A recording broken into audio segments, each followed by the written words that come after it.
Hi, today's book is Pinkalicious and the Little Butterfly, and the author is Victoria Kahn. And this book is good for this month because, as you know, the month of May is our butterfly month. All right, let's see what's going on with Pinkalicious. Spring had sprung and the flowers were in bloom. Mommy said I could pick some on the way to school to bring to my teacher, Ms. Penny. I carefully put the flowers on my table. I couldn't wait for Miss Penny to see my pink bouquet. When Miss Penny entered the classroom, she was holding a big box filled with twigs and leaves. Alice and I looked at each other in surprise. What was Miss Penny doing? "Good morning, class," Miss Penny said. "I have a surprise for you."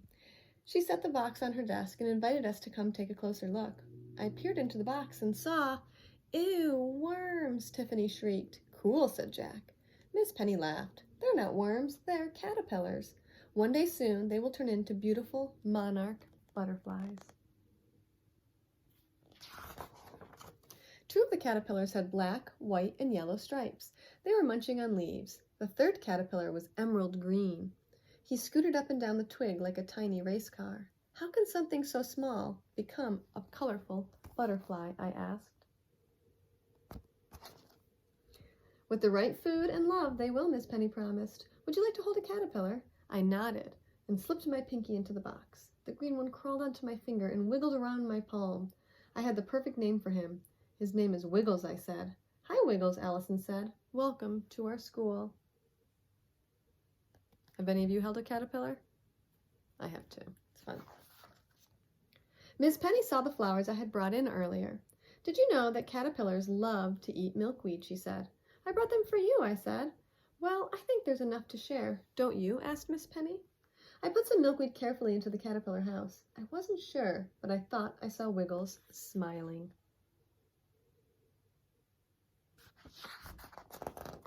Over the next few weeks, I took extra care of Wiggles and his friends. I brought them fresh milkweed every day. Allison helped me put it in the cage. Sometimes I would sing a song to Wiggles about Itsy Bitsy Caterpillar climbing up a water spout. I even drew pictures of Wiggles in art class. I loved him.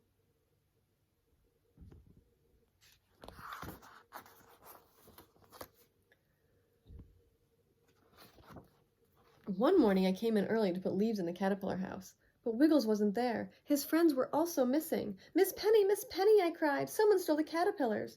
Miss Penny hurried over to look into the box, and then she smiled. "They're not stolen. They're still here." She pointed to 3 little teardrops hanging from a twig. 1, 2, 3. "Those are chrysalis, and the caterpillars are sleeping inside. In a few days, they will break open. The next time you see the caterpillars, they will look very different." Over the next few days, the entire class watched and waited. Lila sharpened her pencil 10 times so she could check the box. Jack scooted his chair closer to it. I looked at my pictures of Wiggles. I missed my caterpillar. "Look," Molly said after lunch, "the chrysalises are moving." We all hurried over to watch. Soon, 2 orange butterflies sat on a twig, but the pink chrysalis didn't move. Once the butterflies could fly, Miss Penny lifted the lid off the box and opened the window. The butterflies flew around the room and then out the window. I looked at Wiggles' chrysalis. I was worried. Would I ever see my wiggly friend again? At home that night, I couldn't stop thinking about Wiggles. Were his wings stuck? Was he lonely? Did he have enough food? I drew a fairy princess riding a magnificent butterfly. Maybe if I showed Wiggles my picture tomorrow, he would come out and fly. "What's wrong, Pinkalicious?" Daddy said as he entered my room that night.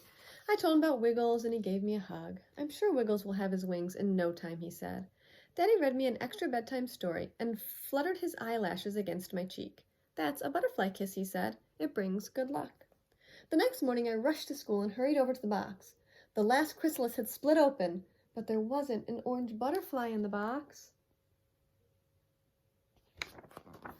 There was a pink butterfly.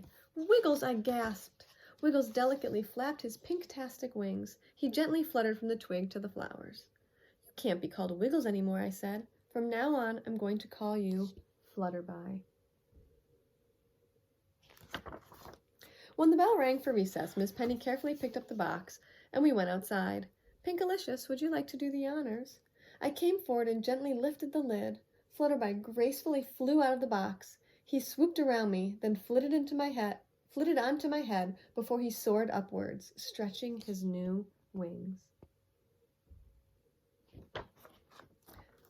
Flutterby, my butterfly, I called out to my friend. He dipped his antenna to say goodbye before sailing off into the blue sky. There are his antenna, those two little things up there. Right? There's our book, Pinktastic and the Little Butterfly. And if you go outside, I bet you're going to start to see lots of butterflies flying around as spring is getting warmer and warmer. Bye, guys.